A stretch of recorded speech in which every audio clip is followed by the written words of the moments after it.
Hello all. Today we will talk about Aegean art, Cycladic, Minoan and Mycenaean. The period is from 2600 to 1100 BC. In this lesson, our objectives are acquaint the student about the significance of Aegean art and architecture in the said period. Understand in detail about the different periods in Aegean history and circumstances that led to the production of art. Appreciate the art and architecture of the empire in the said period. As the title suggests, we shall be discussing the art and architecture of the following civilization: Cycladic art 2600 to 1100 BC, Minoan art circa 3000 to 1100 BC, Mycenaean art 1600 to 1100 BC. Let me introduce to you the region and other aspects. Towards the end of the 3rd millennium BC, a flourishing civilization with a vast potential for expansion, thanks to its maritime trade links, developed on the island of Crete and in the Cycladic island to the north. Highly original works of art produced in this area were to become models for the Mycenaean culture a few centuries later. Aegean art is that art that has made in the Greek lands surrounding and the islands within the Aegean Sea. It includes the art that was created by different cultures of Cycladians, Minoans and Mycenaeans. These cultures were highly unique.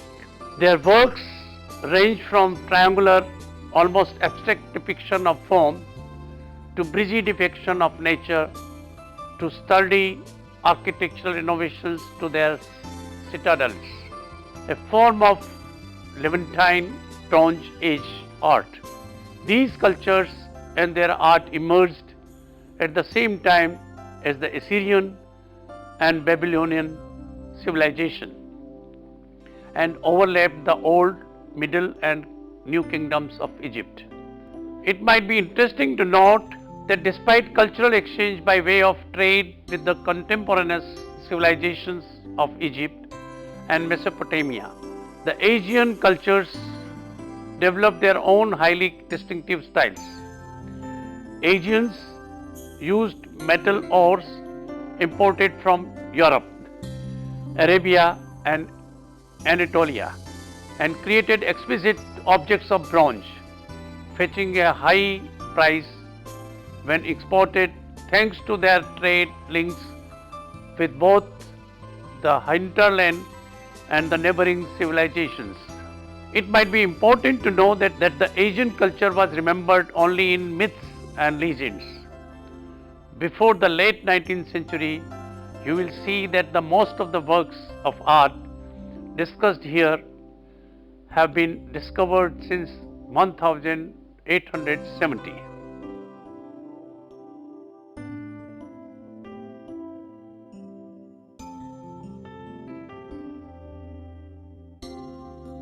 Let us now focus on Cycladic art 2600 to 1100 BC.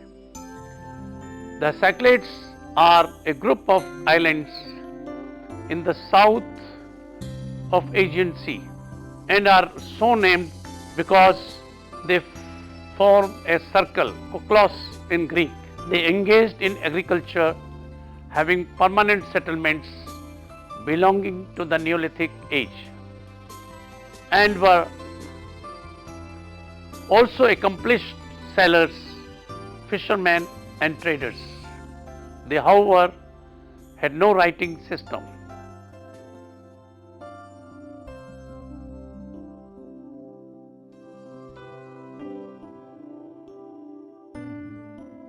The early phase of Cycladic art was characterized by ceramics decorated with zigzags,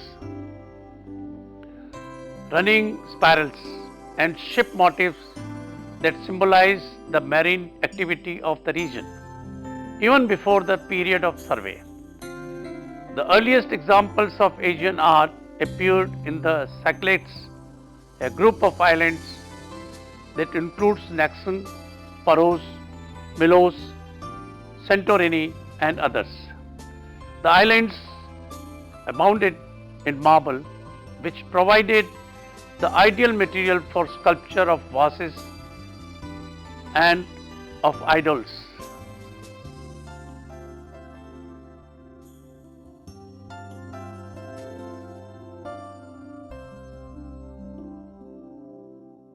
The most typical of which were female figures, possibly fertility goddesses. They range in height from nearly 5 feet to only a few inches. Today they are called idols because they are thought to have been objects of worship. Most were found lying in graves. It is thought that these figures are meant to be carried in religious processions, as they cannot stand on their own.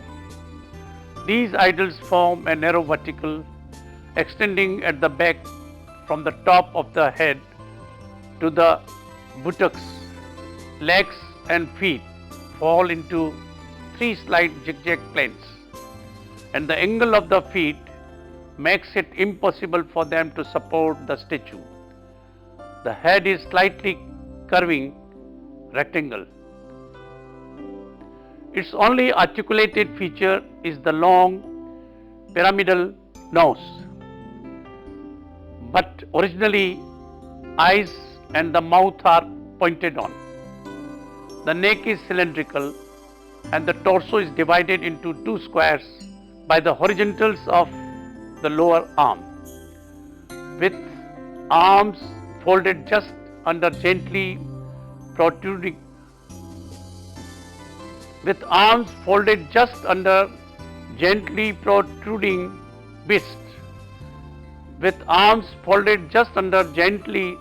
protruding base, with arms folded just under gently protruding breasts, as if they were clutching their abdomens. The right angles of the elbows create a 3-sided frame around the upper torso.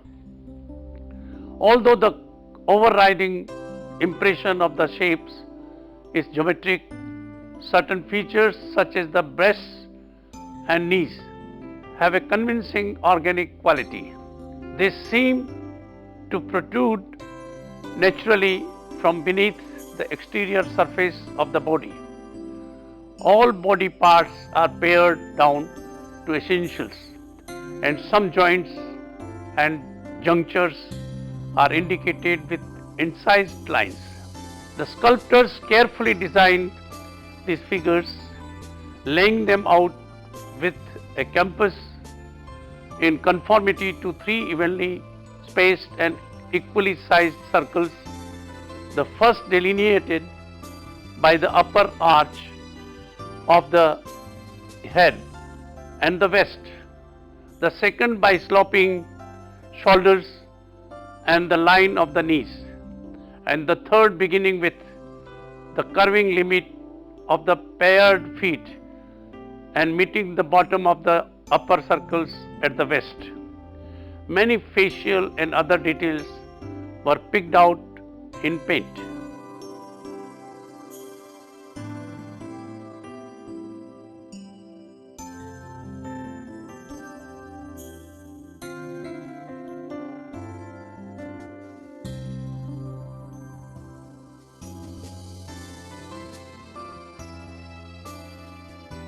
Let us now turn to Minoan art, circa 3000 to 1100 BC.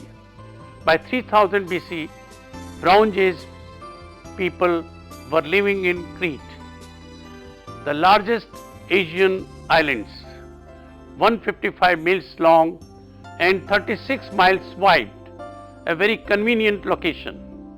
Crete produced its own food, grains and fruits, had its share of domestic animals and many safe harbors. Crete was a wealthy sea power, trading with mainland Greece, Egypt, the Near East and Anatolia, thus acquiring the ores necessary for producing bronze. The prosperity of this civilization, named Minoan after the legendary king Minos, is evident in the construction of palaces at Knossos, Phaistos and Malia.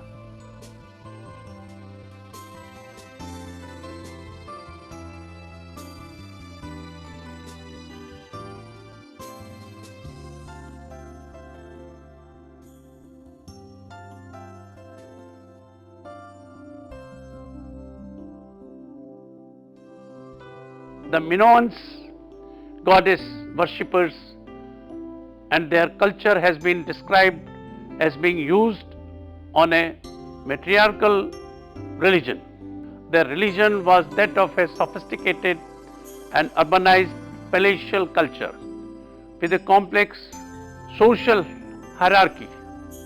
It was not dominated by fertility any more than any religion of the past or present has been, and it addressed gender identity, rites of passage and death, images of priestesses of bull, double axis trees, columns and outdoor shrines occur in scenes of religious ceremonies. Trees and pillars were venerated in rites celebrating the coming of spring and the harvest. Another recurring motif in Minoan art is a goddess or a priestess holding snakes, probably indicating her mastery over animals.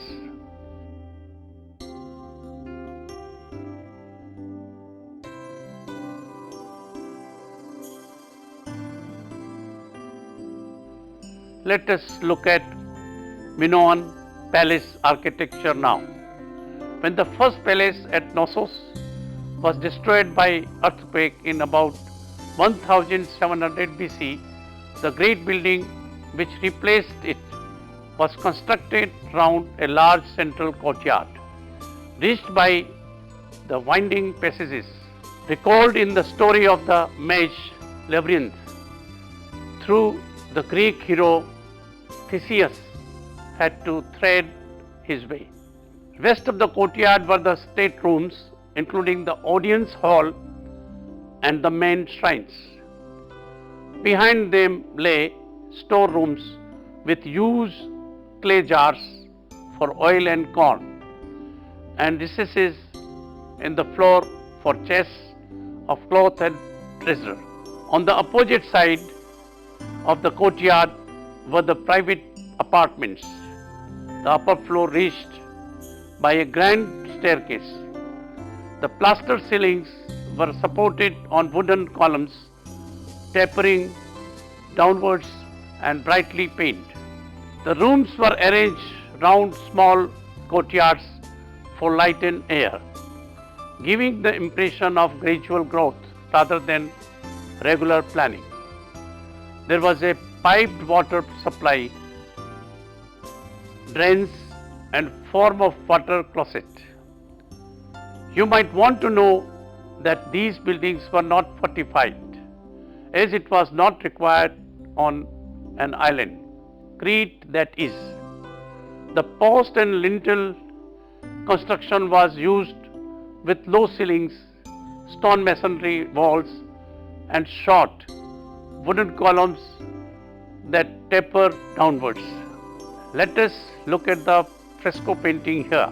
The so-called Toreador or Leaping Bull fresco is the best known wall painting from Knossos. It represents a charging bull, two girls and one boy. The girl at the left grasps the bull's horns. The boy somersaults over its back, and the girl at the right stands steady to catch him. Given the sacred character of the bull and the myth of the Minotaur, it is believed that this fresco depicts a ritual support, possibly involving the sacrifice of the bull and the death of the athletes. As in Egyptian paintings, females are depicted with lighter skin color than males, and a profile head is combined with a frontal eye. In other ways, however, the Minoan painting differ from those of Egypt, primarily in the predominance of curvilinear form and movement of figures in space. Although three different human figures are represented in the Toreador fresco, their poses suggest a sequence of movements that could be made by a single figure. Such dynamic depictions are more characteristic of Minoan art than Egyptian art. The extended legs of the bull are not naturalistic. They are a device known as the flying gallop, used to create an illusion of speed and energy. The border designs simulate colored stones.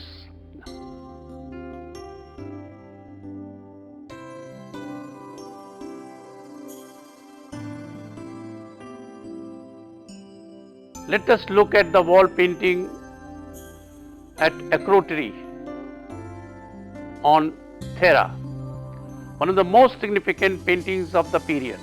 The fresco was painted in a long horizontal strip that extended over windows and doorways. You can see harbors, boats, cities and villages, human figures, landscapes, sea life and land animals, all of which provide information about the culture of ancient Thera. You can see the multi-storied houses, the paddled and sailed boats, and the distinct Theran style of clothing. Many interpretations of this painting include the straightforward return to a fleet back home or a ceremonial ritual. Although there is some overlapping to show depth, the landscape is rendered with no sense of spatial diminution and appears to frame the city. Distance is indicated by proximity to the top of the fresco, boats below, buildings on land and hills, trees and animals at the horizon. And now to pottery. In early Minoan period, ceramics were characterized by linear patterns of spirals, triangles, curved lines, crosses, fishbone motifs and such. In the middle Minoan period, naturalistic designs such as fish, squid birds and lilies were common. In the late Minoan period, flowers and animals were still the most characteristic, but the variability had increased. The hallmarks of this select ceramic ware were its extreme thinness, its use of color and its graceful stylized painted decoration.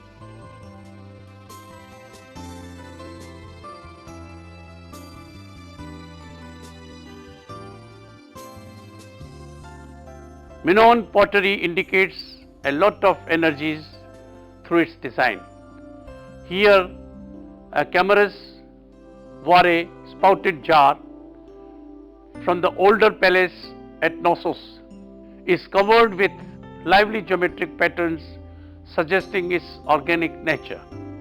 The term Camurus is from the Camurus cave in the mountain above Phaistos, where examples of this type of pottery were first discovered.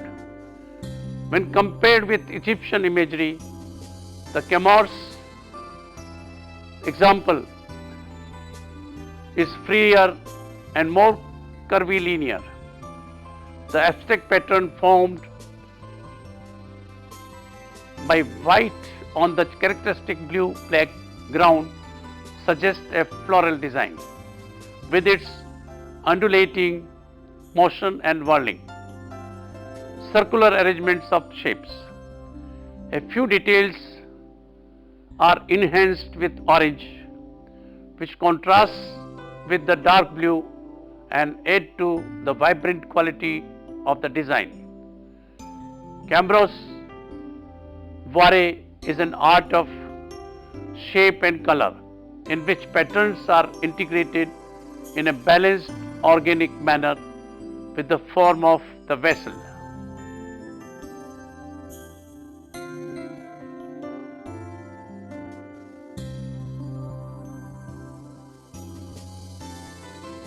The octopus vase from the Pelei Castro is enlivened by a vigorous surface design related to natural forms.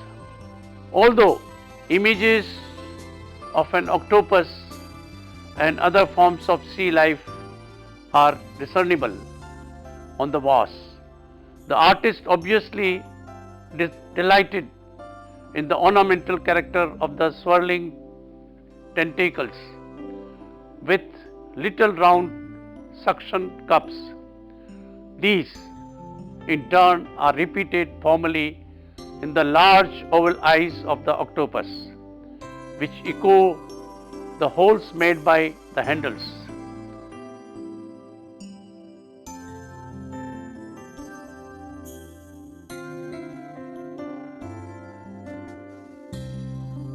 And now to Mycenaean art, circa 1600 to 1100 BC. The Mycenaean age is also called the Helladic age, from Hellas, the Greek name for Greece, to designate the Asian Bronze Age on mainland Greece. In the early part of the Asian Bronze Age, the Greek-speaking peoples, probably from the northwest, moved into the mainland. They brought with them advanced techniques for metalworking, ceramics, and architectural design, and they displaced the local Neolithic culture. Later in Asian Bronze Age, the people of the mainland city of Mycenae rose to power and extended their influence into the Asian islands as well. Let us talk about the Mycenaean architecture. This culture's art began to move away from the delicate Minoan figures towards a sturdier and realistic depiction of the world. Their portraiture aimed to capture a likeness, and their architecture was massive and strong, meant to appear impenetrable. Cities were designed to be impregnable and were protected by thick walls of massive irregular blocks of stone, which still survive impressively at Tiryns and Mycenae. The city of Mycenae actually comprised a remote hilltop fortress surrounded by a wall up to 20 feet thick, and travelers entered through the lion gate, made up of megaliths weighing several tons.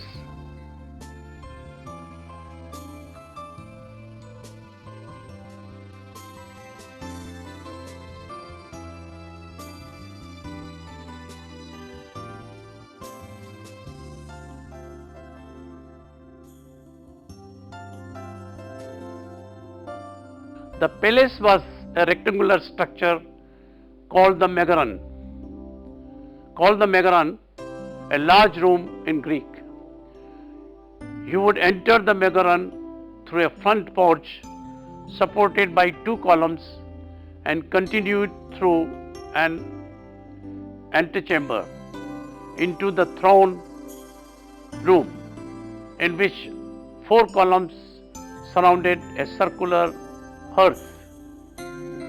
The king presided in the Megaran, his throne centered and facing the hearth. You will see this aspect elaborated later in Greek temple architecture. The walls and the floors were covered with paintings. Like the Minoans, the Mycenaeans apparently had no temples separate from the palaces. Shrines have been found within the palaces, which were lavishly decorated and furnished with precious objects and painted pottery.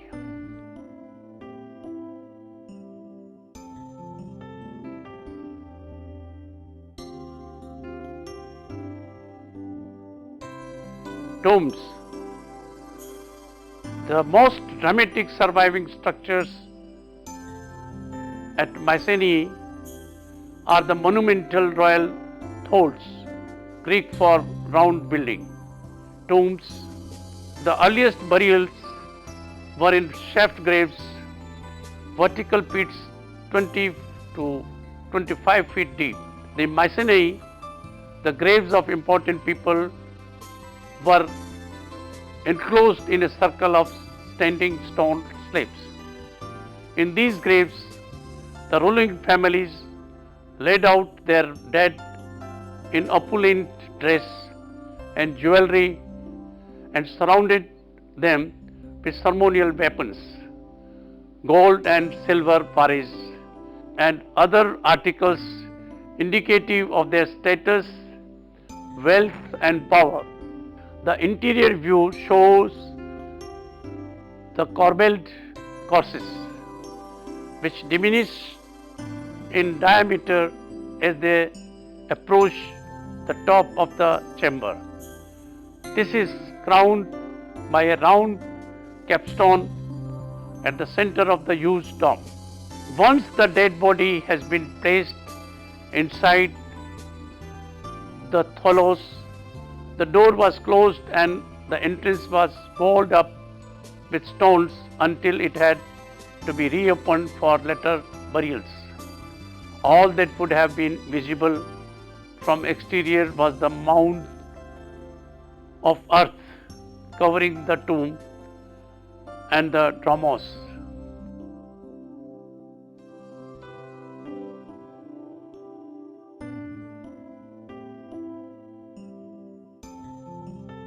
The mask, the so-called Mask of Agamemnon, is good example of the gold work found in royal Mycenaean graves.